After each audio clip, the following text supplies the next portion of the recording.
ঘড়িতে রাত ৩টা বাজে। চারদিক নিস্তব্ধ। সবাই গভীর ঘুমে আচ্ছন্ন। কিন্তু আপনার চোখের পাতা এক হচ্ছে না। বিছানায় এপাশ ওপাশ করছেন, আর মনের মধ্যে হাজারো চিন্তা ঘুরপাক খাচ্ছে। আপনি কি নিজেকে এই পরিস্থিতির সাথে মেলাতে পারছেন? যদি উত্তর হ্যাঁ হয়, তবে আজকের এই আলোচনা আপনার জন্যই। আজ আমরা জানব অনিদ্রা বা ইনসমনিয়ার পেছনে লুকিয়ে থাকা মানসিক কারণগুলো কি কি, এবং এ থেকে মুক্তির উপায়ই বা আসলে কি। আসুন প্রথমে কথা বলি সবচেয়ে সাধারণ কারণটি নিয়ে, আর তা হলো অতিরিক্ত দুশ্চিন্তা বা ওভার থিঙ্কিং। ধরুন আপনি সারাদিন অফিস বা কাজ শেষ করে বিছানায় গেলেন। শরীর ক্লান্ত, কিন্তু মস্তিষ্ক সচল। হঠাৎ আপনার মনে পড়ে গেল আজ বিকেলে কলিগ বা বন্ধুর সাথে হওয়া ছোট একটা তর্কের কথা। আপনি ভাবতেই থাকলেন, ইস, আমি যদি ওভাবে না বলে এভাবে বলতাম তাহলে ভালো হতো। অথবা হয়তো ৫ বছর আগের কোনো এক বিব্রতকর ঘটনার কথা মনে পড়ে গেল। খুব পরিচিত মনে হচ্ছে এই ব্যাপারটা, তাই না? আমাদের অনেকের সাথেই কিন্তু এমন হয়। মস্তিষ্ক তখন ঘুমানোর বদলে ওই ঘটনাগুলো বিশ্লেষণ করতে ব্যস্ত হয়ে যায়, এবং এর ফলে ঘুম পালিয়ে যায়। দ্বিতীয় কারণটি হলো ভবিষ্যতের ভয় বা অ্যান্টিসিপেটরি অ্যাংজাইটি। ধরুন আগামীকাল আপনার খুব গুরুত্বপূর্ণ একটা প্রেজেন্টেশন আছে, বা পরীক্ষায় রেজাল্ট দিবে, অথবা কোনো বড় সিদ্ধান্ত নিতে হবে। আপনি শুয়ে শুয়ে কাল কি হবে, যদি সব ভুল হয়ে যায়, যদি ফেল করি, এই চিন্তাগুলি আপনি করতে থাকছেন। এই নেগেটিভ চিন্তাগুলি আপনার মাথা থেকে যাচ্ছে না। আপনার যদি প্রায়ই এরকম হয় যে কালকের দিনটা কেমন যাবে, এই চিন্তায় আজকের রাতের ঘুম নষ্ট হচ্ছে, এই অনিশ্চয়তার ভয় আমাদের নার্ভাস সিস্টেমকে আসলে শান্ত থাকতে দেয় না। আর তৃতীয় যে মানসিক কারণটি খুব গোপনে আমাদের ঘুম কেড়ে নেয়, তা হলো বিষণ্ণতা বা ডিপ্রেশন। এটা একটু ভিন্ন ধরনের। খেয়াল করবেন, যারা বিষণ্ণতায় ভোগেন তাদের হয়তো ঘুম আসে, কিন্তু খুব ভোরে। ধরুন ভোর ৪টার দিকে হুট করে ঘুমটা ভেঙে যায়। এরপর আর কিছুতেই ঘুম আসতে চায় না। মনের মধ্যে একটা অজানা কষ্ট বা শূন্যতা কাজ করে।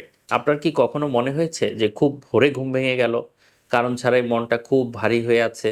যদি হয়, তাহলে এটিকে মানসিক স্বাস্থ্যের দিকে নজর দেওয়ার একটা সংকেত হতে পারে। আর চতুর্থ কারণটি বেশ অদ্ভুত। তা হলো ঘুম না হওয়ার ভয়। শুনতে অবাক লাগলেও এটি সত্যি। ধরুন গত ২ রাত আপনার ভালো ঘুম হয় নাই। আজ রাতে বিছানায় যাওয়ার আগে আপনার মাথায় চিন্তা ঢুকে গেল, আজকেও যদি ঘুম না হয়, যদি কাল সকালে আমি ক্লান্ত থাকি। এই যে ঘুমের জন্য জোর করা, মানসিক একটা চিন্তা করা, এটাই আপনার ঘুম আসার পথে সবচেয়ে বড় বাধা। আপনি নিজেকে প্রশ্ন করুন, আপনি কি ঘড়ির দিকে তাকিয়ে সময় গুনতে থাকেন আর ভাবেন যে আর মাত্র ৪ ঘন্টা বাকি, এখনো ঘুম আসলো না, সকালে উঠতে হবে, অনেক কাজ? এই প্রেশারই আপনাকে কিন্তু আসলে জাগিয়ে রাখছে। এছাড়াও পোস্ট ট্রমাটিক স্ট্রেস ডিসঅর্ডার বা অতীতের কোনো ভয়াবহ মানসিক আঘাতও ঘুমের বড় শত্রু। যারা কোনো দুর্ঘটনার শিকার হয়েছেন বা কোনো শোক পেয়েছেন, তারা অনেক সময় দুঃস্বপ্ন দেখার ভয়ে ঘুমাতে চান না। অবচেতন মন তখন ঘুমানোটাকে অনিরাপদ মনে করে। আচ্ছা, তাহলে এই সমস্যাগুলির সমাধান কি? এই মানসিক চক্র থেকে বের হওয়ার উপায় কি? আসুন জেনে নেই কিছু কার্যকরী সমাধান। ১ নাম্বার, ব্রেইন ডাম্পিং বা মনের আবর্জনা ঝেড়ে ফেলা। ঘুমানোর অন্তত ১ ঘন্টা আগে একটা ডায়েরি বা খাতা নিন। আপনার মনের চিন্তা, আগামীকালের যত কাজ বা ভয়ের কথাগুলো আপনি লিখে ফেলুন। যখন আপনার চিন্তাগুলো কাগজে লিখে ফেলবেন, আপনার মস্তিষ্ক তখন রিল্যাক্স হয়ে যাবে। নিজেকে বলুন যে এগুলো সব খাতায় লেখা আছে, কালকে সকালে দেখব, এখন আর এগুলো চিন্তা করার কোনো দরকার নেই। ২, উদ্দীপনা কমানো। ঘুমানোর আগে হরর মুভি দেখা, ক্রাইম থ্রিলার পড়া, সোশ্যাল মিডিয়ায় নেগেটিভ খবর দেখা, অনেকক্ষণ ধরে একটানা রিলস দেখতে থাকা, এর বদলে হালকা মেজাজের কোনো কিছু একটি বই পড়ুন, বা শান্ত কোনো মিউজিক আপনি শুনতে পারেন। ৩, শ্বাস প্রশ্বাসের ব্যায়াম। বিছানায় শুয়ে শুয়ে আপনি বড় করে শ্বাস ফেলা, বড় করে শ্বাস নেয়া, এবং সেটি ধরে রেখে আবার আস্তে আস্তে ছেড়ে দেওয়া, এইভাবে ডিপ ব্রিদিং এক্সারসাইজ চেষ্টা করতে পারেন। আপনি ৪ সেকেন্ড ধরে শ্বাস নিন, ৭ সেকেন্ড এটিকে আটকে রাখুন, তারপর ৮ সেকেন্ড ধরে ধীরে ধীরে শ্বাসটি ছেড়ে দিন। এটাকে বলি আমরা ৪-৭-৮ পদ্ধতি। এটি আপনার হার্ট রেট কমিয়ে দিবে এবং শরীরকে ঘুমের জন্য প্রস্তুত করবে।